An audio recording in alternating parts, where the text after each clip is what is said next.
So we continue with Prajna Paramita Hridaya Sutra.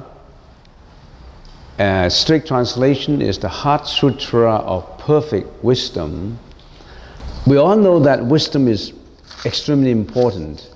Even in the ancient times, in the Greek philosophy is a Greek word uttered by Greek philosophers many years ago, more than 600 BC ago, even further than, more ancient than the Buddhist time.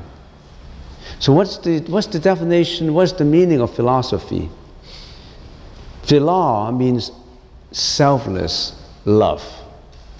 Actually, it means selflessness, but then later it also contains and comprises the extra meaning of love. So philosophy is selfless love, and Sophie means wisdom.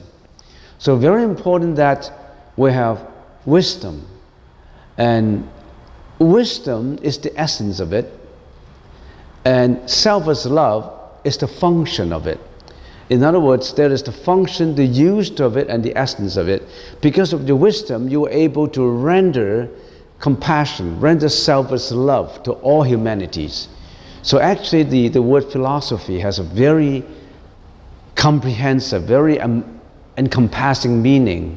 It means not just philosophy, just some thinking. No, it's wisdom, and this wisdom embraces love. And this love is not only loving yourself, it's not only the one-sided love of looking for wisdom for yourself, it's the wisdom that can render to save not only of yourself, to save all humanities, to enrich and benefit all humanities. So it is selfless love for wisdom. So that's the definition of philosophy.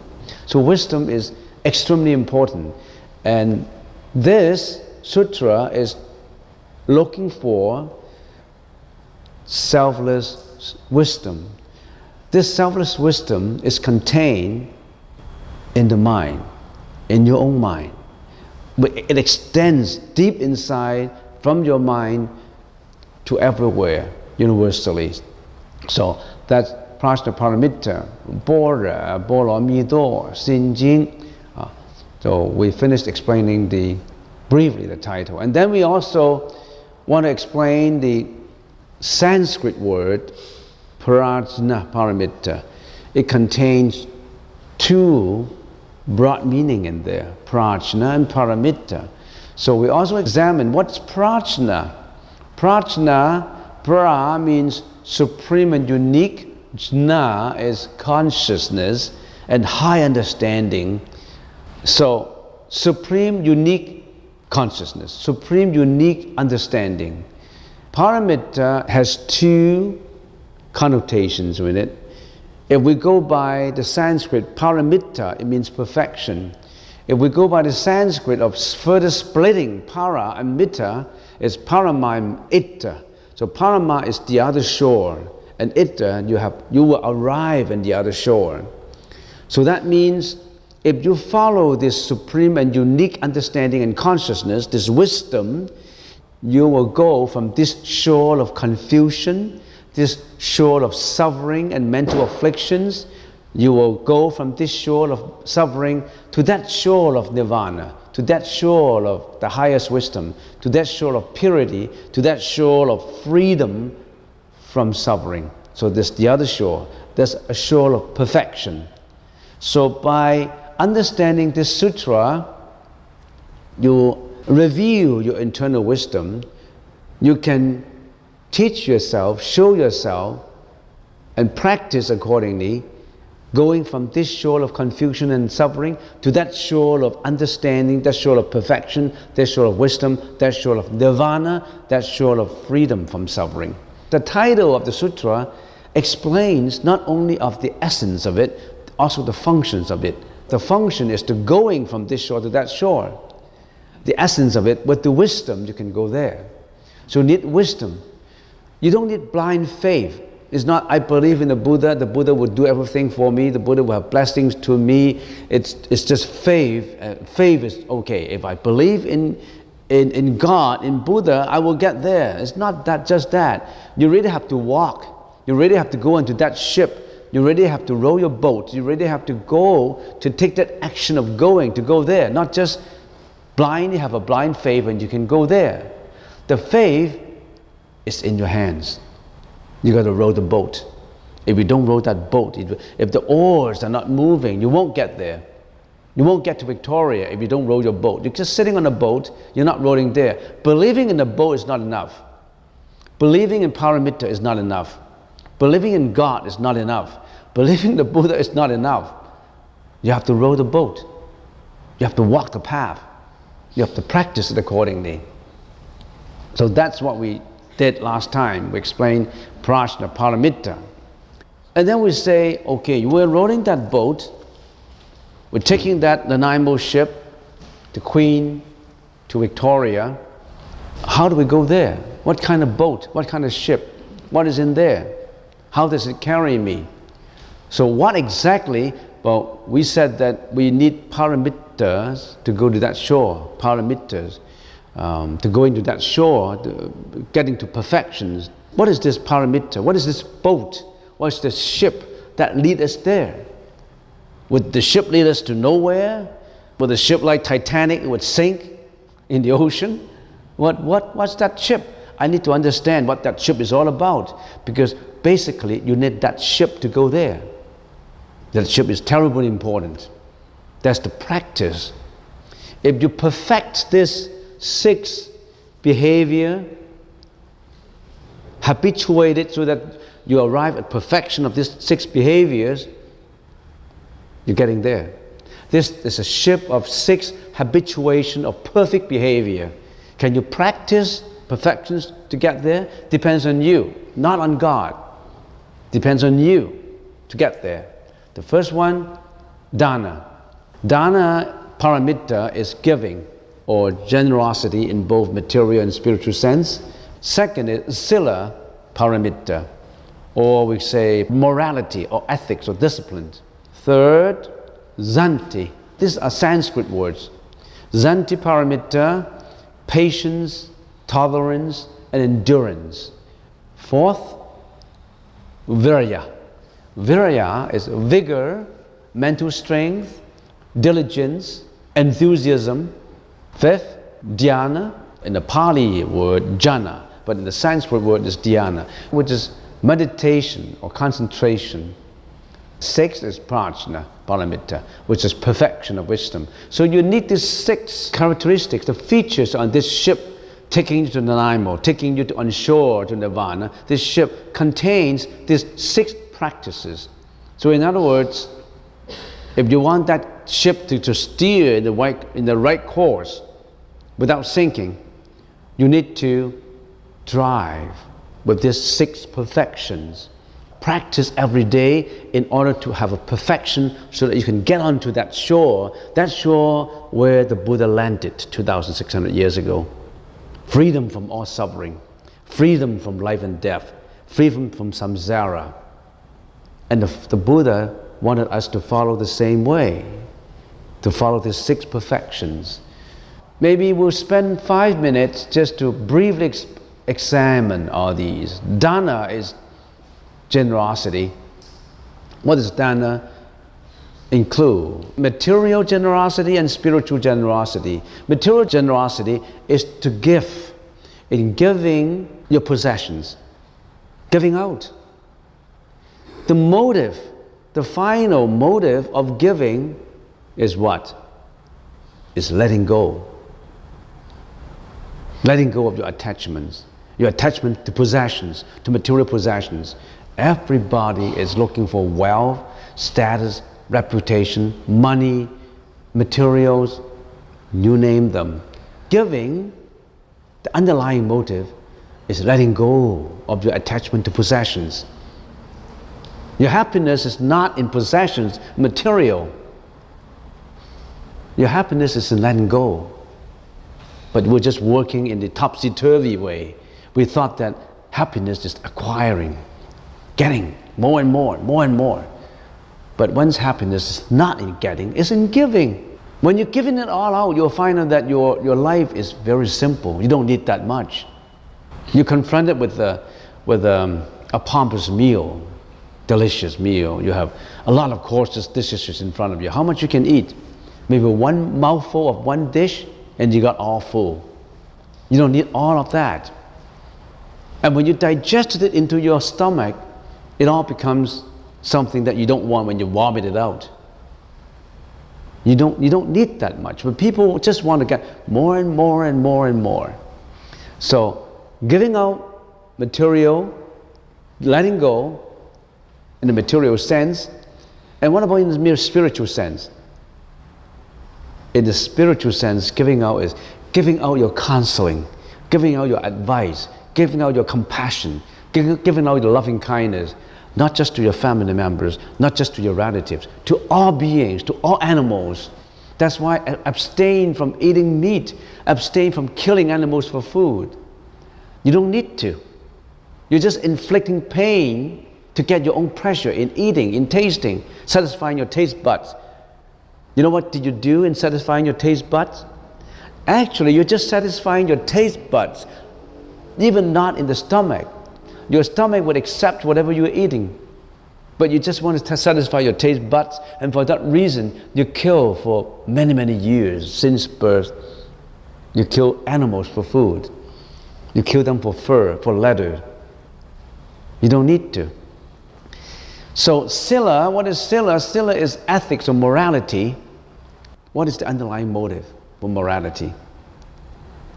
The underlying motive for morality is to reduce suffering, is to reduce as much as possible or to eliminate unwholesome karma.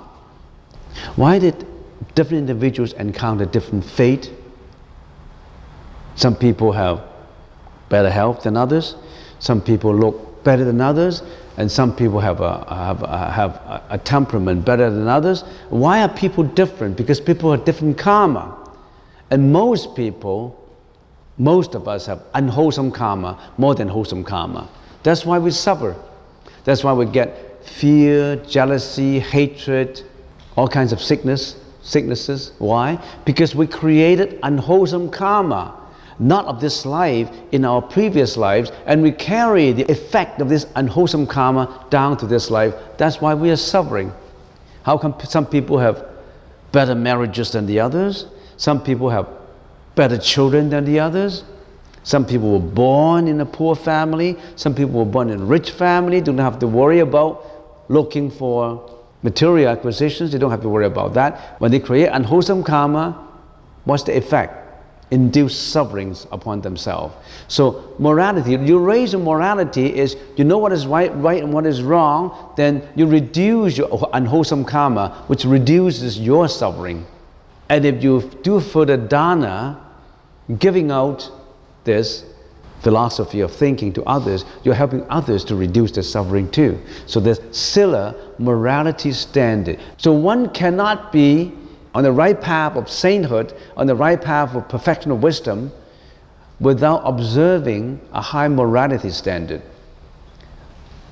Zanti, if you want to get into that ship of perfection, you can't just stay there for one day and you step back. Or you stay there for a few minutes and you get down on the gangway onto the pier. You don't want to be on there anymore. Because when you get into the ship, you see all these things, all these practices you have to do, you get scared off. You don't want to do any further. You want to walk down the gangway onto your own shore of confusion. You need tolerance, endurances, patience to carry on your practice. You can't just practice for one day and you leave it for 30 days, for 3 years, and then you have suffering, and then that reminds you of practice again, and you practice again. You have to do it like in a habituation, day by day practice. You practice one day of giving, on the other day what do? You practice getting, acquiring, getting more. So you always do things in a different, opposite way. We thought the opposite way is the better way. So you need patience and tolerance to carry on the practice. Next, Virya is vigor and mental strength. You need to work hard at it. You practice one day and you leave it aside for a few years, for a few days, and take it on again. If you don't practice every day, you don't have the strength, the mental strength to carry on. You cannot just practice one day or practice half a day. Dhyana, you need to have the concentration.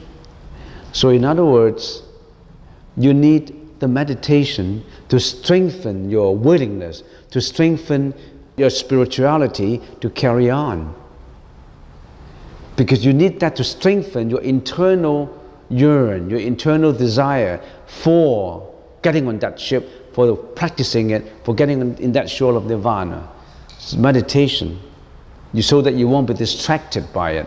Because if you don't have the meditation, giving it the world of luxuries, the world of alluring your attention, given that everything attracts you, you need that meditation, the concentration to be abstaining from that kind of attraction, to avoid that kind of seduction. You need to avoid that. You need that concentration. And finally, prajna, perfection of wisdom. You need wisdom to practice patience and tolerance. You need wisdom to practice vigor. You need patience to practice meditation. Everything you do in morality, in generosity, you need wisdom as a guide, as a compass to guide you to do the right generosity, to guide you to do the right sila, the ethics. For example, in sila, you'll be coming across someone who practiced meditation and they told you, well, cows have a lot of strength, elephants have a lot of strength, they're all vegan, and why don't we try eating grass and not the staple foods we have. Eating grass could give you a lot of strength, and don't eat anything else, just grass. And you wind up eating grass and wind up get heavily sick and you almost died. You don't have wisdom. You thought that cows have strength because of eating grass.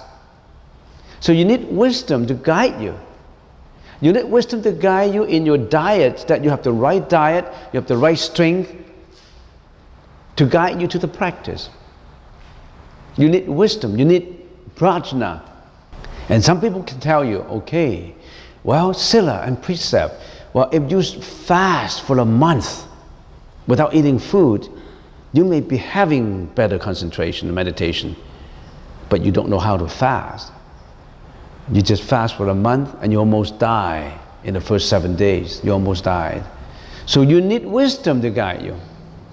If you're in a country, if your country is being attacked by another country, and the armies are marching ashore, and they are ready to occupy your city, and when they occupy the city, there could be a lot of plundering, a lot of raping, a lot of destruction. They are planning on that, and you know about that. And you say, oh, I can tolerate it. Take the patience and tolerate and endure this kind of attack. I don't want to counterattack because I don't want to use violence against violence. I just sit there and let them go ashore, and maybe I can use non-violence to combat this violence. It all depends. If this troop is marching in and occupy the city, and a lot of people is going to get hurt, you're going to organize a troop to safeguard your city, to make sure that they don't enter the city to plunder, to loot, to rape. So you got to use your wisdom. You may even sacrifice your life to safeguard your city. You use the right prajna, not just endurance, no matter what. Gandhi is using non-violence against violence because he considered the circumstances at that time. The circumstances that other statesmen were in the parliament talking about violence and non-violence, the philosophy of colonizing colony. Should they continue to make colonies of another foreign country? Is it right? Is it equal? Humanity, freedom.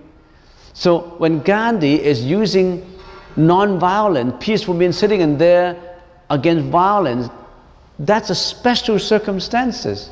There's a lot of wisdom involved in using non-violence against violence, not just blindly using non-violence against violence. So you need prajna for every one of these. The foundation of that ship is prajna. The foundation of that ship is the structure of the ship. You need to build a good structure, and you need to pay attention to every details of that structure. You need to make sure that all the lifeguard boats are there, enough for everybody. Not like in the Titanic, where you have a luxury ship and you forget about the sufficiency of the lifeboats. You can only save a few people because you thought that this lifeboat shouldn't be on the ship to obstruct the artistic look of the ship. You only pay attention to the luxuries of the ship. You don't pay attention to the safety and security of the ship. So you need everything on that ship to go to nirvana. Lacking one of these will not work, especially lacking prajna, especially lacking a foundation, the security, the safety. We're talking about prajna, paramita, hiridaya, the third word, hiridaya. And hiridaya, we always refer it to as the heart. So let me tell you, the Heart Sutra is not talking about the physical heart, it's about your mind.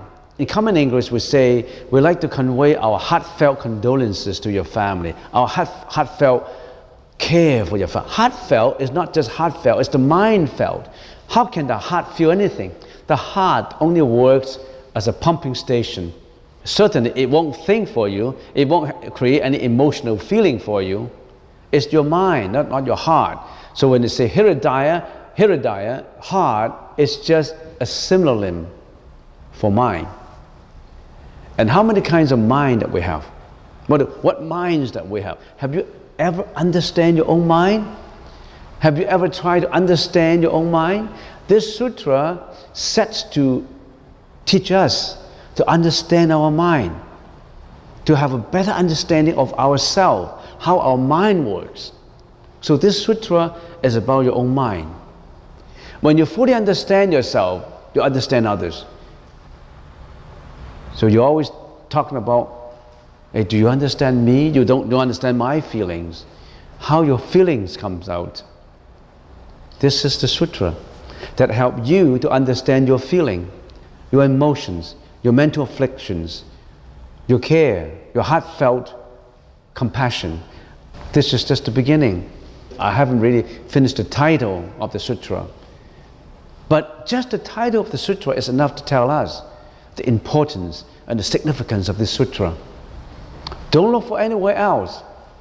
Don't look for high-sounding, long, voluminous sutras that contains 6,000 words, 7,000 words, 10,000 words. The sutras that can get you the elevation, they get you the supernatural power. Get down to earth. Get onto this ship. Understand the structure of this ship and practice accordingly.